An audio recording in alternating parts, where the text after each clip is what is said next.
Jesus, the source of life. A woman, a Samaritan, came to draw water. Jesus said, "Would you give me a drink of water?" His disciples had gone to the village to buy food for lunch. The Samaritan woman, taken aback, asked, "How come you, a Jew, are asking me, a Samaritan woman, for a drink?" Jews in those days wouldn't be caught dead talking to Samaritans. Jesus answered, "If you knew the generosity of God and who I am, you would be asking me for a drink, and I would give you fresh, living water." The woman said, "Sir, you don't even have a bucket to draw with, and this well is deep. So how are you going to get this living water? Are you a better man than our ancestor Jacob, who dug this well and drank from it, he and his sons and livestock, and passed it down to us?" Jesus said, "Everyone who drinks this water will get thirsty again and again. Anyone who drinks the water I give will never thirst, not ever. The water I give will be an artesian spring within, gushing fountains of endless life." John 4, verses 7 to 14 from the Message version. Hello, my friend. This is Clyde. I want to talk about Jesus. No. I'm not trying to get you converted again. I want us to talk about Jesus, the living water. The story is amazing, and you are being encouraged to consider sharing this Jesus with someone just like this thirsty woman. Let's return to the passage in front of us.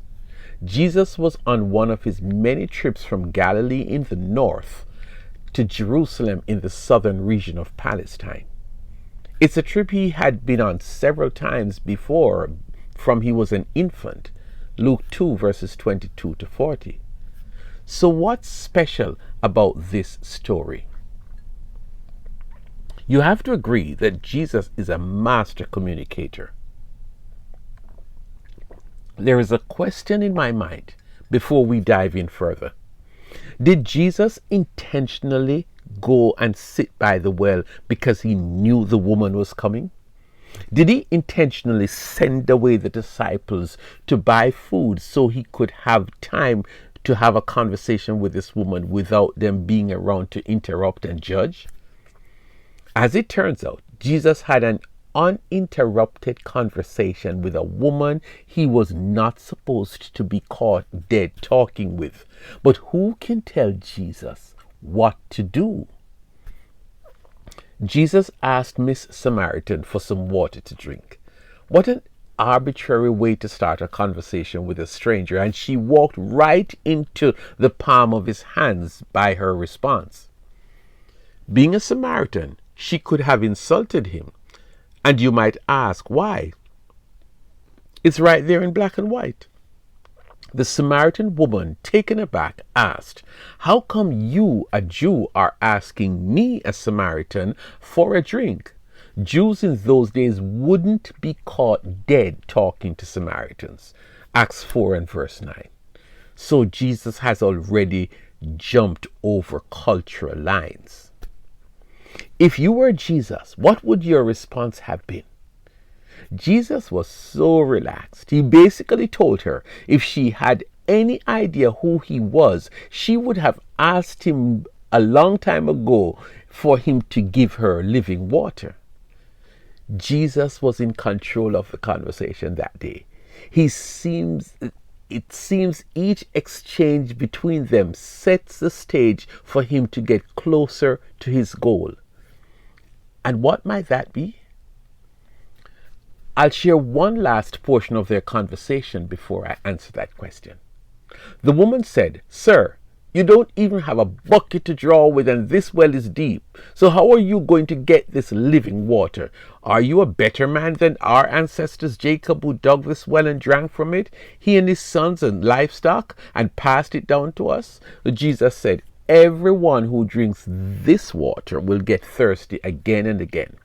Anyone who drinks the water I give will never thirst, not ever. The water I give will be an artesian spring within, gushing fountains of endless life. Did you hear that? The water I give will be an artesian spring within, gushing fountains of endless life. What just happened between Jesus and the Samaritan woman at the well? Simple. Jesus revealed the plan. Jesus outrightly told her that he has water that is far superior to the water from that well in front of them. Let us land this plane. I've stopped by to tell you that Jesus used environmental situations and told her of salvation. Jesus, being God in the flesh, knew that this woman needed something more important than regular water. She needed Jesus. She needed the living water. She needed life. And that's who Jesus is. We were never told at what point she confessed that Jesus is Lord, but she did. This Jesus offered her something that she was searching for, something that would change the course of her life, and he gave her eternal life. The living water that Jesus introduced in the conversation is what people around us need. That would bring them immense joy. As we close, I would like to share a portion of a song that speaks eloquently of this encounter between Jesus and this woman. The song is entitled "Who Can Satisfy," written by Dennis Jernigan and released back in January 2000. Who can satisfy my soul like you? Who on earth could comfort me and love me like you do? Who could ever be more faithful and true? I will trust in you. I will trust in you, my God. There is a fountain who is the King, victorious warrior, and Lord of everything, my rock, my shelter, my very own, blessed Redeemer who reigns upon the throne. That's Jesus, my friend. The way, the truth, the life. John 14, verse 6. Whoever comes to Jesus will not be cast away, and whoever believes in Jesus will have everlasting life. The Samaritan woman found salvation that day when she believed that he is living water. She found satisfaction in Jesus, and he has not changed. He is still the same Jesus who met one lonely Samaritan woman at the well and gave her life. She came to fetch water, but she left that day with the water of life. Share that Jesus with someone you know who really needs Jesus.